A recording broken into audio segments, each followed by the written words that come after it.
1975. Pagar primero anillo. Ese era mi cántico matinal, mi oración nocturna, mi prioridad número 1. Y esas eran las instrucciones diarias que Butch Cassidy le daba a su Sundance Kid Hayes. Antes de devolverle el dinero al banco o a quien sea, pagar anillo, dije. No era tanto una estrategia como una necesidad. Nisho era como un patrimonio neto. Nuestra línea de crédito en el banco era de $1 millón, pero teníamos otro millón en crédito con Nisho, que había adoptado voluntariamente una posición secundaria, lo cual hacía que el banco se sintiera más seguro. Sin embargo, aquello podía hacerse interminable si Nisho no estaba allí. Debíamos tener contento a Nisho. Había que pagarle siempre primero. No obstante, no era una tarea fácil. No lo era pagar a nadie. Estábamos experimentando una explosión de activos e inventario, lo cual sometía a nuestras reservas de efectivo a una enorme presión. Es uno de los problemas típicos al que se enfrenta cualquier empresa en fase de crecimiento. Pero nosotros íbamos más rápido que la típica empresa en fase de crecimiento. De hecho, más que ninguna otra que yo conociera. Nuestras dificultades no tenían precedentes, o eso parecía. Yo también tenía parte de culpa, por supuesto. Me negaba a plantearme la posibilidad de reducir inventario, crecer o morir. Eso creía yo. Fuera cual fuese la situación, ¿por qué reducir tus pedidos de $3 millones a 2? Si creías fehacientemente que la demanda era de 5 millones. Así que siempre llevaba a mis conservadores banqueros al borde del precipicio y los obligaba a jugar al ratón y al gato. Encargaba una cantidad de tenis que a ellos les parecía absurda, una cifra cuyo precio nos suponía un sobreesfuerzo y siempre pagaba por los pelos, a toque de silbato. Y luego apenas tenía dinero para abonar otras facturas mensuales en el último minuto. Siempre hacía lo imprescindible y no más, para impedir que los banqueros nos dieran la patada. Y al final de mes vaciaba nuestras cuentas para pagar anillo y volver a empezar de cero. Para cualquier observador, habría sido una manera descaradamente temeraria y peligrosa de hacer negocios. Pero yo creía que la demanda de tenis era siempre mayor que nuestras ventas anuales. Además, 8 de cada 10 pedidos eran oro puro, garantizados, gracias a nuestro programa Futuros. Íbamos a toda máquina. Hay quienes podrían haber argumentado que no debíamos temer a Misho. Al fin y al cabo, era nuestra aliada. Les hacíamos ganar dinero. ¿Por qué iban a estar molestos? Además, mantenía una estrecha relación personal con Sumeraji. Pero de repente, en 1975, Sumeraji dejó de estar al frente. Nuestra cuenta era demasiado grande para él. Nuestro crédito ya no era solo decisión suya. Ahora nos supervisaba el director de crédito de la costa oeste, Shio Suzuki, que residía en Los Ángeles, y de manera aún más directa el gerente financiero de la oficina de Portland, cuyo nombre era Tadayuki Ito.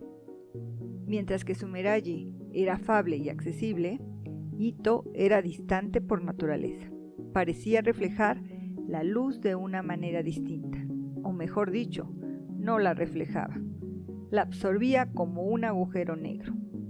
En Blue Ribbon a todos nos caía bien Sumeraji. Lo invitábamos a todas las fiestas de empresa, pero creo que jamás invité a Ito a nada. En secreto lo llamaba el hombre de hielo.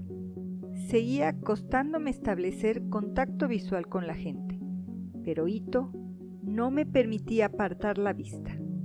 Me miraba fijamente a los ojos, al alma y resultaba hipnotizador, sobre todo cuando creía que llevaba ventaja, lo cual sucedía casi siempre. Había jugado con él al golf en un par de ocasiones y me sorprendía que incluso después de un golpe terrible se volviera y me mirara fijamente mientras se apartaba del tee. No era un buen golfista, pero irradiaba tal confianza que siempre daba la sensación de que la pelota se encontraba a 350 yardas de distancia, encima de un montón de pasto en el centro del campo. Y en este preciso instante me viene a la memoria su atuendo de golf, tan impecable como el que llevaba al trabajo. El mío, por supuesto, no lo era. Durante una de nuestras partidas hacía frío y me puse un raído jersey de Angora. Cuando me acerqué al primer tee, Ito me preguntó en voz baja si luego tenía pensado ir a esquiar. Frené en seco y me di la vuelta. Ito me dedicó una media sonrisa. Era la primera vez que le veía intentar hacer una broma y la última. Ese era el hombre al que debía tener contento. No sería fácil, pero pensé, queda siempre bien con ellos y nos dará más crédito, y por consiguiente, Blue Ribbon seguirá creciendo. Cáele en gracia y todo irá bien.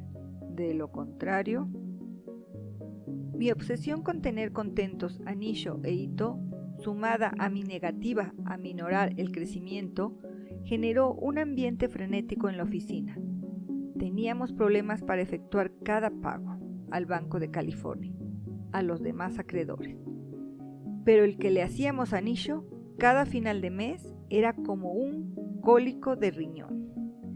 Cuando reuníamos el efectivo disponible y extendíamos cheques sin apenas fondos, nos entraban sudores fríos.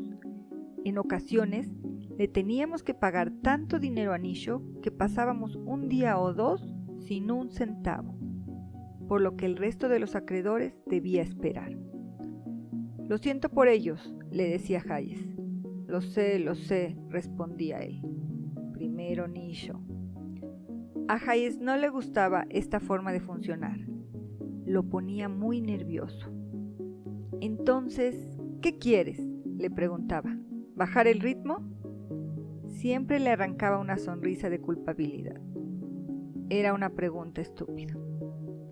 A veces, cuando nuestras reservas de efectivo se hallaban bajo mínimos, la cuenta del banco no solo estaba vacía, sino que nos quedábamos en descubierto. Entonces, Hayes y yo teníamos que ir a hablar con Holland, le enseñábamos nuestro estado contable y le insistíamos en que las ventas estaban duplicándose y que el inventario salía a montones. Nuestros problemas de efectivo, le asegurábamos, eran meramente temporales. Por supuesto, sabíamos que vivir a salto de mata no era la mejor forma de hacer las cosas, pero siempre nos decíamos que era algo transitorio. Además, todo el mundo lo hacía. Algunas de las empresas más importantes de Estados Unidos vivían de las reservas, cosa que Holland reconocía. Claro, chicos, lo entiendo, decía asintiendo. Siempre que fuéramos sinceros con él, siempre que fuéramos transparentes, trabajaría con nosotros. Y entonces llegó ese fatídico día lluvioso. Era un miércoles por la tarde, primavera de 1975. Hayes y yo estábamos contemplando el abismo. Debíamos $1 millón a Nisho, nuestro primer pago de $1 millón, y no lo teníamos. Nos faltaban unos $75,000. Recuerdo que estábamos sentados en mi despacho viendo cómo caían las gotas de lluvia por el cristal de la ventana. De vez en cuando consultábamos las cuentas, maldecíamos los números y volvíamos a mirar las gotas. Hay que pagar a Nisho, dije pausadamente.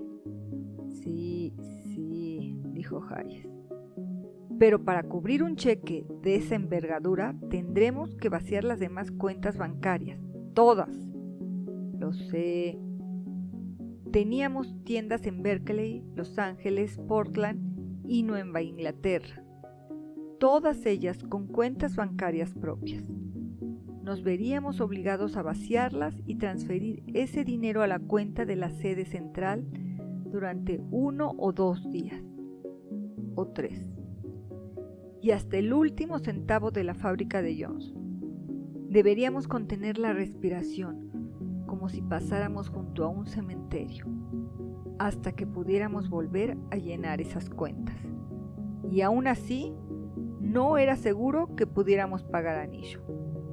Necesitaríamos un poco de suerte, que nos llegaran un par de pagos de uno de los numerosos minoristas que nos debían dinero. Financiación circular, dijo Hayes. Banca mágica, repuse yo. Hijo de puta, dijo Hayes. Si consultas nuestro flujo de capital de los primeros 6 meses, estamos bien. Lo único que está fastidiándolo todo es lo de Nisho. Sí, respondí. Si conseguimos hacer frente a ese pago, estaremos fuera de peligro. Pero es muy alto. Siempre he cubierto los cheques de Nisho en un día o 2. Pero esta vez es posible que nos lleve 3 o 4. No lo sé, dijo Hayes. Sinceramente no lo sé. Seguí con la mirada 2 gotas de lluvia que se deslizaban por el cristal. A la vez, te recordarán por las reglas que rompas. Haz lo que tengas que hacer, pero paga Nisho. Hayes asintió y se puso en pie y nos miramos durante un largo segundo. Dijo que notificaría a Carol Fields, nuestra jefa de contabilidad, la decisión que habíamos tomado. Tendría que pedirle que empezara a realizar movimientos de efectivo. Y el viernes le indicaría que extendiera el cheque para Nisho.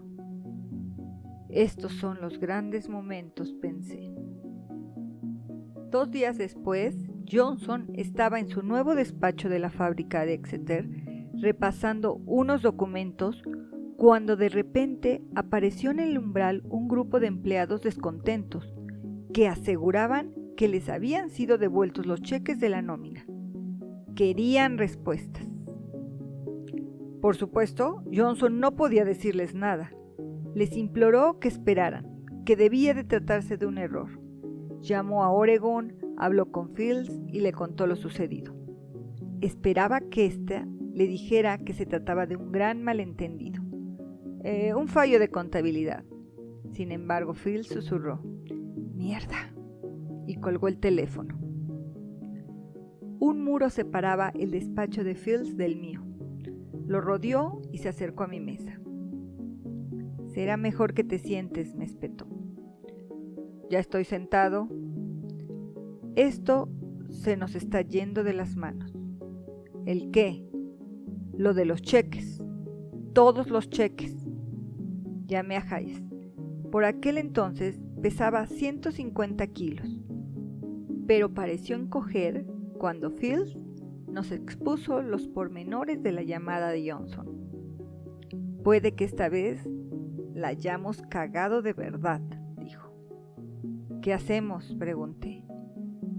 «Telefonearé a Holland», respondió Hayes. Minutos después, Hayes volvió a mi despacho y levantó las manos. «Holland dice que ningún problema, que no nos preocupemos. Lo arreglará con sus jefes». Suspiré. Desastre esquivado. No obstante, Johnson no se sentó a esperar noticias nuestras. Llamó a su banco local y se enteró de que su cuenta, por alguna razón, estaba a 0. Luego habló con Gianpietro, que se acercó a ver a un viejo amigo, el propietario de una empresa de cajas local. Gianpietro le pidió un préstamo de $5,000 en efectivo. Era una petición desmesurada, pero la supervivencia de su empresa dependía de Blue Ribbon. Si cerrábamos, era posible que ellos también lo hicieran. Así que el hombre de las cajas se convirtió en nuestro hombre de las bolsas y soltó 50 billetes nuevos de $100.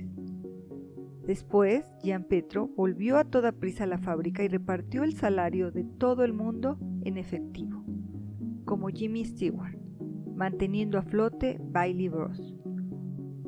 Hayes entró atropelladamente en mi despacho. «Holland dice que vayamos pitando al banco». Al cabo de un rato estábamos sentados en una sala del Banco de California. A un lado de la mesa se encontraba Holland y 2 hombres anónimos vestidos de traje. Parecían enterradores. Al otro lado, Hayes y yo. Holland, con semblante serio, empezó a hablar. «¿Caballeros?» Mala señal, pensé. «¿Caballeros?», dije. Caballeros, Perry, somos nosotros. Caballeros, hemos decidido que ya no queremos a su empresa en este banco. Hayes y yo nos miramos. ¿Eso significa que nos echan?, preguntó Hayes. Efectivamente, respondió Holland. No pueden hacernos eso, dijo Hayes. Podemos y lo haremos, repuso Holland. Vamos a congelar sus fondos y no abonaremos más cheques de esta cuenta. ¿Congelar nuestros qué? No me lo puedo creer, dijo Hayes. Pues créetelo, le espetó Holland. Yo no me di palabra. Me crucé de brazos y pensé, esto no va bien, esto no va bien, esto no va nada bien. El bochorno, las dificultades y la cascada de consecuencias negativas que sobrevendrían si Holland nos echaba no tenían importancia. Yo solo podía pensar en Isho. ¿Cómo se lo tomarían? ¿Cómo reaccionaría Ito? Me imaginé diciéndole al hombre de hielo que no podíamos darle su $1.000.000. Sentí un escalofrío que me llegó hasta la médula. No me acuerdo del final de aquella reunión, ni del momento en que salimos del banco. Cruzamos la calle, entramos en el ascensor y fuimos a la planta de arriba. Solo que temblaba violentamente cuando pedí que nos recibiera el señorito. Lo siguiente que recuerdo es a Ito Tsumeragi llevándonos a Hayes y a mí a la sala de reuniones. Se percataron de nuestra fragilidad, nos ofrecieron una silla y ambos miraban al suelo mientras yo hablaba. Kei, mucho Kei. Bueno, traigo malas noticias. Nuestro banco nos ha echado. Ito alzó la cabeza. ¿Por qué?, preguntó. Su mirada se endureció, pero la voz era sorprendentemente contenida. Pensé en el viento en la cima del monte Fuji. Pensé en la suave brisa que agitaba las hojas de ginkgo en los jardines Meiji. Respondí. Señorito, ¿sabe que las grandes sociedades mercantiles y los bancos trabajan con sus fondos existentes? Pues bien, en Blue Ribbon lo hacemos de vez en cuando. Por ejemplo, el mes pasado. Y la cuestión, señor, es que bueno, nos hemos quedado sin fondos. Y ahora el Banco de California ha decidido echarnos. Tsumeragi se encendió. Una calada, 2. Ito hizo lo mismo. Una calada, 2. Pero al exhalar, el humo no pareció salirle de la boca, sino desde lo más hondo de su ser, elevándose en volutas desde los puños y el cuello de su camisa. Me miró a los ojos y me atravesó. No deberían haberlo hecho, dijo. Me dio un vuelto el corazón. Viniendo de Ito era un mensaje casi comprensivo. Miré a Hayes y de nuevo a Ito. Me permití pensar. Puede que lo consigamos. Entonces me di cuenta de que todavía no le había contado lo peor.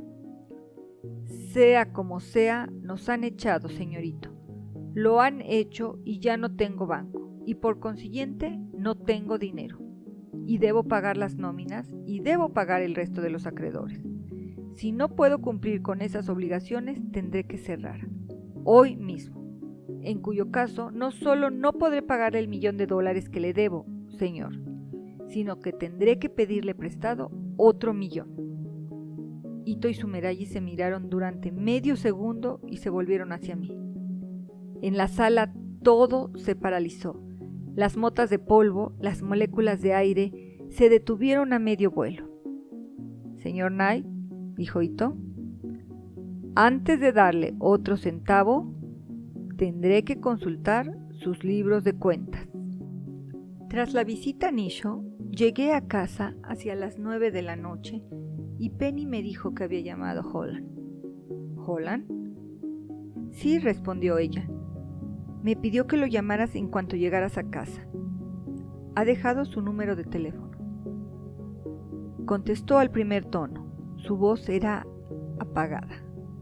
Durante el día, mientras cumplía órdenes de sus jefes, había estado tenso, pero ahora ya se parecía más a un ser humano triste y estresado.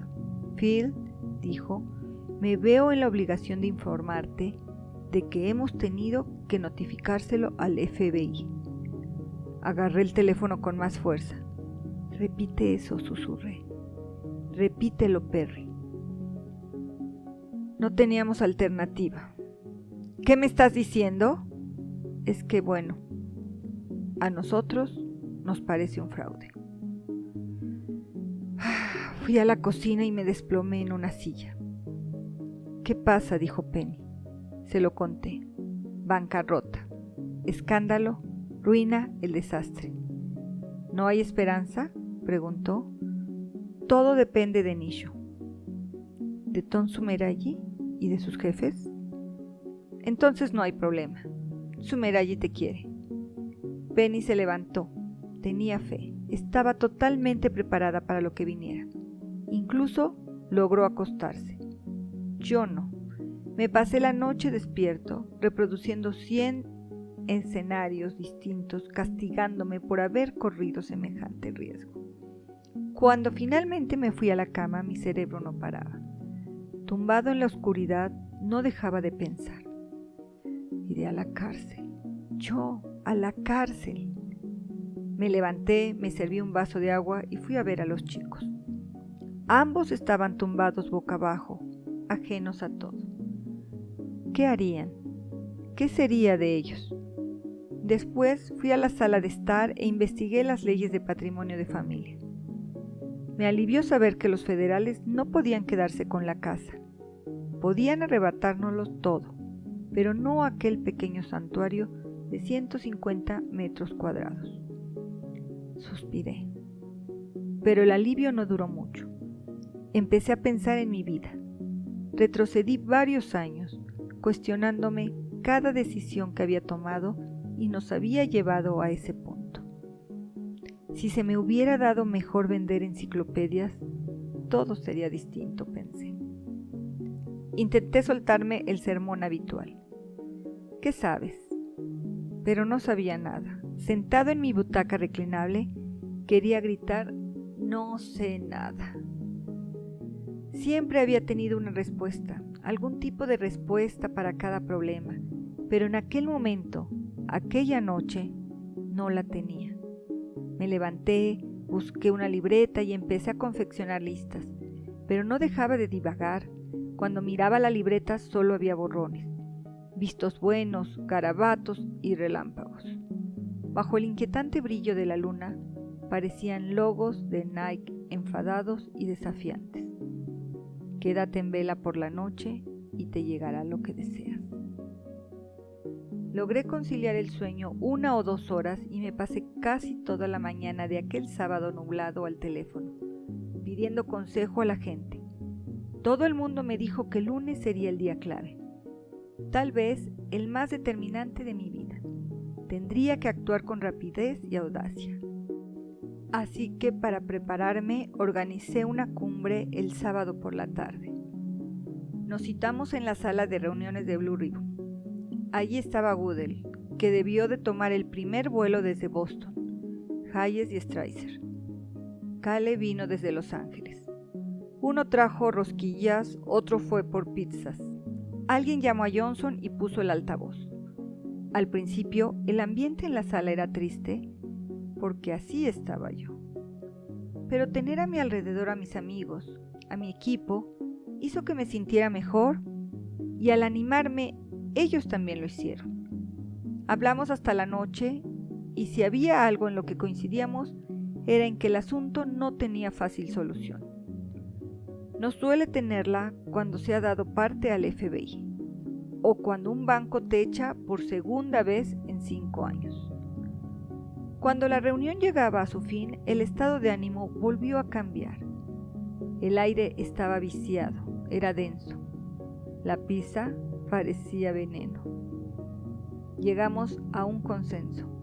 La resolución de aquella crisis, fuera cual fuese, estaba en manos de otros.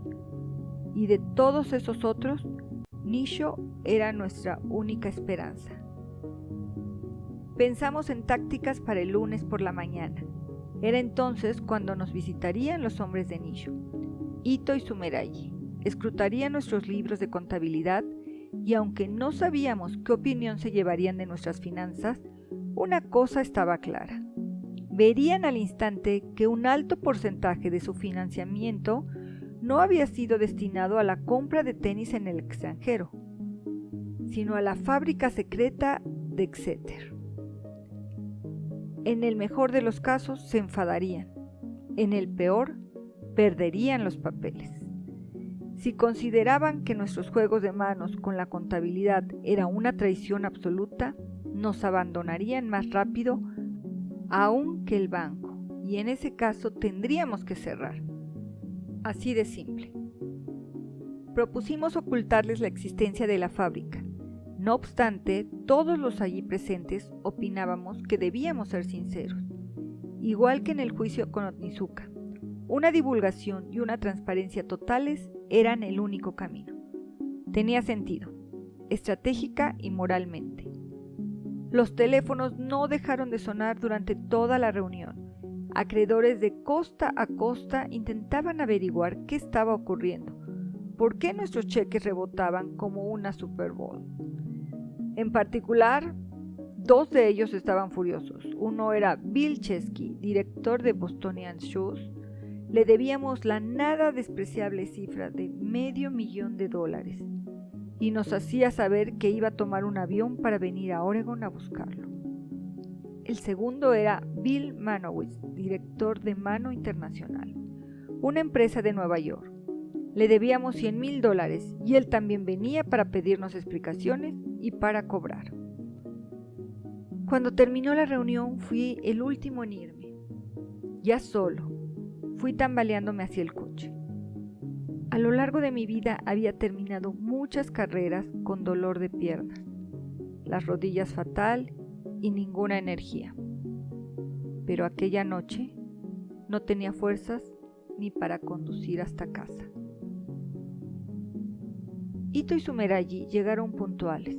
El lunes a las 9 de la mañana entraron en el edificio, ambos con traje y corbata oscuros y un maletín negro. Pensé en las películas de samuráis que había visto y en los libros sobre ninjas que había leído. Aquella era la escena habitual antes del asesinato ritual del shogun malo. Atravesaron el vestíbulo, entraron en la sala de reuniones y se sentaron. Sin charla trivial previa, les pusimos los libros de contabilidad delante. Sumeragi se encendió un cigarrillo e Ito destapó una pluma. Comenzaron. Tecleando en sus calculadoras, realizando anotaciones en sus libretas y bebiendo interminables tazas de café y té verde, fueron desentrañando lentamente las capas de nuestra empresa y miraron dentro. Cada 15 minutos entraba y salía para preguntar si necesitaban algo. Nunca pedían nada. El auditor llegó poco después para recoger todas nuestras facturas. Un cheque por $15,000 de United Sporting Goods realmente había sido enviado por correo. Se lo enseñamos. Estaba encima de la mesa de Carol Field. Aquel era el que había desencadenado el efecto dominó. Eso, además de las facturas de contado de un día normal. Cubría nuestro déficit. El auditor telefoneó al banco de United Sport en Los Ángeles y pidió que se realizara un cargo de inmediato a su cuenta y que se transfirieran los fondos a la nuestra en el Banco de California. La entidad de Los Ángeles se negó. No había fondos suficientes en la cuenta de United Sporting Goods. United Sporting también había estado al límite. Intuyendo la llegada de una migraña, volví a la sala de reuniones. Lo olía en el aire. Habíamos llegado al momento fatídico. Inclinado sobre los libros, Ito se dio cuenta de lo que estaba viendo y lentamente miró 2 veces más. Exeter, fábrica secreta. Entonces lo vi descubrir que él era el incauto que la había pagado.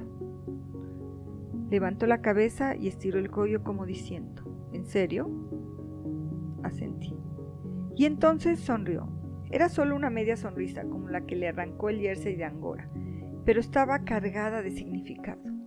Se la devolví y en ese breve diálogo sin palabras se decidieron innumerables innumerables destinos y posibilidades de futuro. Pasada la medianoche, Ito y Sumeragi seguían allí, afanándose con sus calculadoras y sus libretas. Cuando finalmente se marcharon, prometieron volver a primera hora de la mañana. Me fui a casa y encontré a Penny esperándome. Nos sentamos en el comedor y la puse al día. Ambos coincidimos en que Nisho había terminado su auditoría. Antes del almuerzo ya sabían todo lo que necesitaban saber. Lo que siguió y lo que estaba por llegar era un simple castigo. «No permitas que te avallasen de esa manera», dijo Penny. «¿Estás bromeando?», respondí. «Ahora mismo pueden hacer todo lo que quieran. Son mi única esperanza». «Por lo menos no hay más sorpresas», comentó. «Sí», dije, «se acabaron las sorpresas». Ito y Sumeragi regresaron a las 9 de la mañana y ocuparon su sitio en la sala de reuniones. Recorrí la oficina y les anuncié a todos: «Ya casi hemos terminado. Aguanten solo un poco más. Ya no pueden encontrar nada». Poco después de llegar, Sumeragi se puso de pie. Estiró la espalda y parecía que fuera a salir a fumar un cigarrillo. Entonces me señaló. ¿Quería hablar conmigo? Salimos al pasillo y nos dirigimos a mi despacho. «Me temo que esta auditoría es peor de lo que usted piensa», dijo. «¿Qué? ¿Por qué?», pregunté. «Porque», respondió, «me retrasé. A veces no pasaba las facturas inmediatamente». ¿Qué hizo qué? Abatido, Sumeragi me explicó que estaba preocupado por nosotros y había intentado ayudarnos a resolver nuestros problemas de crédito guardando las facturas de Nisho en un cajón. Las había retenido y no las enviaba a su personal de contabilidad hasta que creía que teníamos suficiente efectivo para pagarles, lo cual significaba que en los libros de Nisho su exposición crediticia con nosotros era mucho menor de lo que en realidad era. Dicho de otro modo, todo ese tiempo nos habíamos estresado para pagar a Nisho puntualmente y nunca lo hacíamos porque Sumeragi no facturaba cuando debía, pensando que así estaba ayudándonos. «Ay, esto está mal», le dije. «Sí», respondió, encendiéndose de nuevo. «Un Lucky Strike. Está mal, Buck. Está muy, muy mal». Lo acompañé a la sala de reuniones y juntos se lo contamos a Ito, quien por supuesto se mostró consternado. Al principio creyó que Sumeragi había actuado por orden nuestra, y yo lo comprendía. Una conspiración era la explicación más lógica. En su lugar yo habría pensado lo mismo. Pero Sumeragi, que parecía a punto de postrarse delante de Ito, juró por su vida que había actuado de manera independiente, que había sido deshonesto. «¿Por qué hizo algo así?», preguntó Ito. «Porque creo que Blue Ribbon podría llegar a ser muy próspera», dijo Sumeragi. «Una cuenta de $20 millones, quizá. Le he dado muchas veces la mano al señor Steve Prefontaine, le he dado la mano al señor Bill Bowerman, he ido muchas veces a ver a los Trailblazers con el señor Phil Knight, incluso empaqueto pedidos en el almacén. Nike es mi hijo empresarial, y siempre es bonito ver crecer a tu hijo». «Entonces», insistió Ito, «¿esconde usted facturas porque le gustan estos hombres?». Profundamente avergonzado, Sumeragi agachó la cabeza. «Hai», dijo. «Hai». No tenía ni idea de cómo iba a reaccionar Ito, pero no podía quedarme allí para averiguarlo. De repente tenía otro problema. Mis dos acreedores más descontentos acababan de aterrizar. Chesky de Bostonian y Manowitz de Mano ya estaban en Portland y venían hacia nuestra oficina. Reuní a todos rápidamente y les di las últimas instrucciones. «Amigos, entramos en alerta roja. Este edificio de 400 metros cuadrados está a punto de llenarse de gente a la que le debemos dinero. Hagamos lo que hagamos hoy, no podemos permitir que se crucen. Bastante tenemos con deberles dinero. Si se encuentran por el pasillo, si un acreedor descontento ve a otro acreedor descontento y tienen la oportunidad de comparar números, se volverán locos. Podrían unirse y concertar una especie de calendario de pagos, y eso sería el apocalipsis. Trazamos un plan. Le asignamos a una persona a cada acreedor, alguien que lo vigilara en todo momento e incluso lo acompañara al baño. Luego nombramos a un coordinador que sería como la torre de control y se aseguraría de que los acreedores y sus acompañantes estuvieran siempre en un espacio aéreo distinto. Entretanto, yo iría de un despacho a otro pidiendo disculpas y haciendo reverencias. En algunos momentos la tensión resultaba insoportable. En otros era como una mala película de los hermanos Marx. Pero por alguna razón acabó funcionando. Ninguno de los acreedores se cruzó con el otro. Chesky y Manowitz se fueron aquella noche tranquilos, incluso murmurando cosas agradables sobre Blue Ribbon. Los de Nisho se marcharon un par de horas después.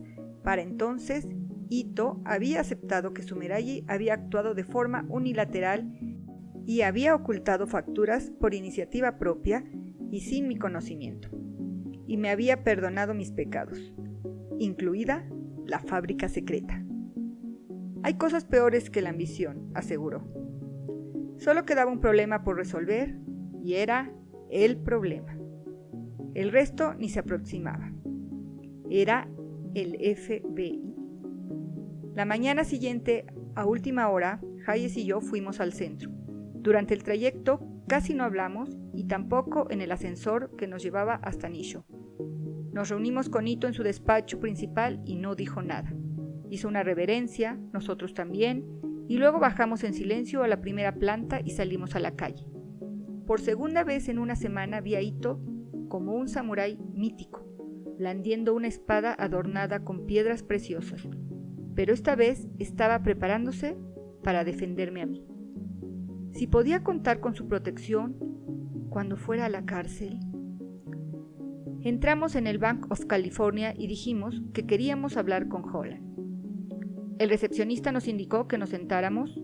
Pasaron 5 minutos, 10. Holland salió y estrechó la mano a Ito. Nos saludó con la cabeza a Hayes y a mí y nos llevó a una sala de reuniones situada al fondo del pasillo, la misma en la que había dejado caer la guillotina días antes. Nos dijo que también estarían presentes fulanito y menganito. Permanecimos allí sentados en silencio y esperamos a que dejaran salir a sus secuaces de la cripta donde los tuvieran encerrados. Finalmente llegaron y se sentaron uno a cada lado de Holland. Nadie estaba seguro de quién empezaría. Era la partida de alto riesgo definitiva, de ases para arriba. Ito se tocó la barbilla y decidió que hablaría él. Desde el primer momento fue por todo. Por todo. Caballeros, dijo, aunque se dirigía únicamente a Holland, creo que se niegan a seguir gestionando la cuenta de Blue Ribbon. Holland asintió. En efecto, señorito. En ese caso, dijo Ito, a Nisho le gustaría hacerse cargo de la deuda de Blue Ribbon, el total. Holland se lo quedó mirando. ¿El total? Ito soltó un gruñido y yo miré a Holland con cara de pocos amigos. Me apetecía decirle en japonés, eso significa ¿me ha visto tartamudear? Sí, respondió Ito. ¿A cuánto asciende? Holland anotó una cifra en la libreta y deslizó el papel hacia Ito, que miró rápidamente. Sí, dijo Ito. Eso es lo que le ha dicho su gente a la mía. Así que abrió el maletín, sacó un sobre y se lo entregó a Holland. Contiene un cheque con el total. Tendrá que ser depositado mañana a primera hora, dijo Holland. Será depositado hoy a primera hora, exclamó Ito. Holland titubeó. De acuerdo, hoy. Sus compinches parecían perplejos, aterrados. Ito hizo girar la silla y les lanzó una mirada gélida. Hay algo más. Tengo entendido que su banco ha estado negociando en San Francisco para convertirse en una de las entidades de Nisho. En efecto, respondió Holland, pues debo comunicarle que seguir adelante con esas negociaciones será una pérdida de tiempo. ¿Está seguro?, preguntó Holland. Lo estoy. Allí estaba el hombre de hielo. Miré a Hayes e intenté no sonreír. Lo intenté con todas mis fuerzas, pero fracasé. Luego miré fijamente a Holland. No parpadeaba, sus ojos lo decían todo. Era consciente de que se les había ido la mano, de que habían tenido una reacción desmesurada. Me di cuenta en ese preciso instante de que el FBI no llevaría a cabo ninguna investigación. Él y el banco querían zanjar el asunto. Habían tratado mal a un buen cliente, pero no querían responder por sus acciones. Jamás volveríamos a tener noticias de la entidad ni de él. Miré a los hombres trajeados que estaban sentados junto a Holland. «Caballeros», dije, y me puse en pie. «Caballeros, es a veces la jerga empresarial para decir: tomen al FBI y métanselo por donde les quepa». Cuando salimos del banco le hice una reverencia a Ito. Me daban ganas de besarlo, pero me contenté con la reverencia. Hayes hizo lo propio, aunque por un momento pensé que iba a desmayarse por el estrés de los 3 últimos días. «Gracias», le dije.